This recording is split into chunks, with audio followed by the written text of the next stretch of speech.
All right, so here we go. This is not it yet. We are going to have this little preamble, and that's to discuss sort of a conversion technique that I use sometimes that I felt might be useful for you if you have a video in a format that's not going to be importable as such into Howler. Now, sometimes what you do is you have another tool where you can extract the frames from that video as a frame sequence, right? And that you can import into Howler. Sometimes you have an MP4, and so if it is in an MP4, you may not be able to import it, but you can work with another tool, and there are plenty out there, but I just wanted to show you this one because this might find an interest, and let me go and explain.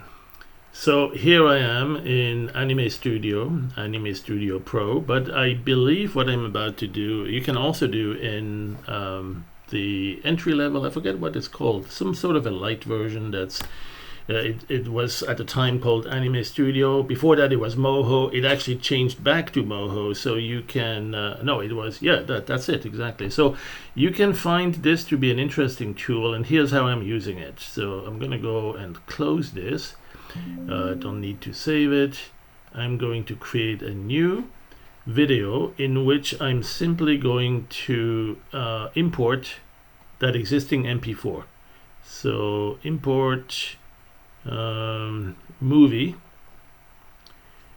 and that should automatically let you see a bunch of videos or movies in different formats. I have an AVI, that's actually what I want to produce. There's an MP4 where I was standing in front of a green screen during the pandemic.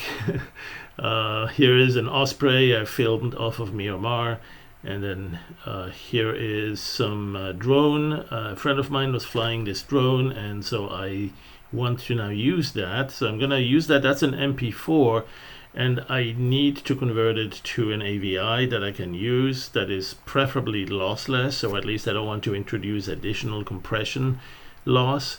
So there's a couple of ways to do that. You can, if you zoom in or out here, you can, let's go return it to the original. Okay, so first of all, I may have only an interest in this drone. I don't want the whole picture, the whole video. So that's going to save some time. It's going to save some memory if you are able to focus on just what's of interest here. And then sometimes it'll fit just fine. Here I'm actually going to probably use that most of that sequence. There it is. We're almost at the end, and it's turning over, and now it's going up a little bit, and I think it's because I moved the camera down, or it was moving over my head a little bit too fast. So I may want to capture some of that too. And so here's an interesting thing. This is an object playing the video, but I can reposition it. So let's say I want to move it down here. So it's going to create a keyframe here for me. And then down here it's still fine. I need to move it a little bit more. Although now here it's reaching the edge. I cannot prevent that. It's out of the frame from the recording. So I don't need to worry about that part here so much. But I do want to see if there is something I can do about this here. It's getting close. It's getting close at the bottom. A little bit more on the left. And we might have a problem with it cutting out. So what I need to do is perhaps have it a little bit higher up here, right? And so it's creating keyframes very nicely for me to be able to kind of track it, you know, with some key positions, making sure it's not too close, not too big. And if it were farther away, I could also scale it. You can use these angles here to scale it a little bit. And so I'm going to go move it a little bit like this, and then keep track and see that it's still in the right frame. You want to get away from the edges here and make sure that it's not going to be an issue. Don't worry about the portion here being not covered with any clouds. The background here is missing because we are reaching the edge of the video, but that's okay. We will deal with that when we crop or when we simply ignore it, because it's going to be bright, and then it's going to be still pretty bright here on the background. So we can probably use that against the darkness of the drone to identify the drone simply by looking for dark. Right, so here it is. Maybe we can move it down a little bit more. And obviously we'll want to do some stabilizing a little bit later. Let's see if maybe I'm doing a little bit bigger here. there. All right, so if I play this, if I scrub through that, I'll probably see that I have a fairly decent look at the entire sequence where I'm interested in, and that's the drone. I could make it bigger, I could zoom it, I could go spend some more time on that. I'm not going to do that. There's enough resolution that I can actually work with it. So I'm going to now simply say render that. Right, so this one here is an export animation. You can preview it first if you want, or simply go straight after practicing this a little bit, straight to the animation. And there's a couple of formats you can export to. We started with MP4. We want to get it into an AVI. There's a couple of AVI options. There's AVI Windows for Windows, and that one works well. So I would use that, but you can certainly try the others, except that the codecs might not work on re-import. So be aware that you're looking at this. You have some presets. The default here is a motion JPEG that doesn't seem to work for us. At least in my test on this laptop. There's some DV. It may change the resolution to something you don't want. There's a non-compressed option. I would stay away from that so far. I would go straight to this one here with more options. Oh, look, the good old flash is still in there. And then, so here we go, AVI, and it will ask us at some point for extra options and for the compression details. You can say if you want only a portion of the animation. You can also indicate here if you want it actually smaller. If it's a super high, let's say it's a 4K video or even 8K, you may want to render it at lesser, at half the dimensions. There's also, if you have 30 frames and you don't really need that many, you could go with half the frame rate. So there's lots of ways to make it a little bit more workable. There's some other effects here. I'm not going to go into details. Extra smoothing on the images, perhaps that might help.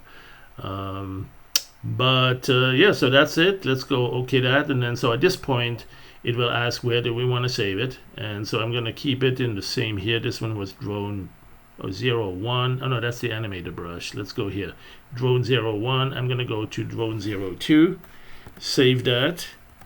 So we now have an AVI coming, but first it needs to also ask us what is the compression codec. There it is. So we have the video compression. You could save it to full frames. I've not always seen that work afterwards. It depends on the dimensions of the video, perhaps. This one here is my favorite one. All-time champion, Lagarith lossless codec. It is lossless. It supports alpha channel too, although we can't really use that directly here. I mean in Howler, but it is multi-threaded, and it's very fast, and it's well compressed. It's lossless, but it's a good compression. Now it's not as compressed as the original MP4, but the MP4 was lossy. Now it's not going to clean anything. It's just not going to get any lossier. Most importantly, here we can set the configuration. I would always look for multi-threading, and then make sure it's using RGB for the mode. You could actually find, if you have applications that also support the alpha channel, you can do RGBA if there is in fact an alpha here to be recorded. In this case there isn't, it's just RGB video. So I'm going to go with the default here and use multi-threading. The rest is okay, and go. So now it's rendering this, and that's really how I'm using AnimeStudio. I'm not creating anime, although this is really what it should do, right? You can, I mean, MoHo is a 2D animation program. You can even load 3D models. It comes with some, has a gallery of some. But most importantly, there it is. Now we have our drone. And so this is what we're going to use and work with.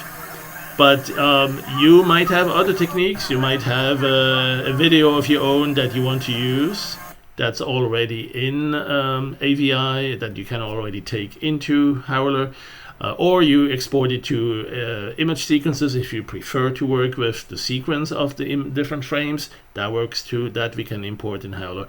But I am going to focus on the AVI export we just did here, and just want to show you what that looks like, and then we'll start getting deeper into that. So here is the program. Here's Howler, that is. That's the brush keyframe. Let's forget this. And so I'm going to create something new here. In fact, don't even need to, because it's, whatever dimensions or frame count we have here, it's I'm going to close this. It's not going to matter, because it's going to create something new when I import the AVI. So here we go, animation, load the AVI. There, load AVI. And oh, it's on the other screen. Let's go bring it down here. There you go. So here is my drone number 2. Right, so the preview seems to work. Let's OK that, and now here we have the preview in Howler. So what you can do with that is you can select which frames you want to actually work on.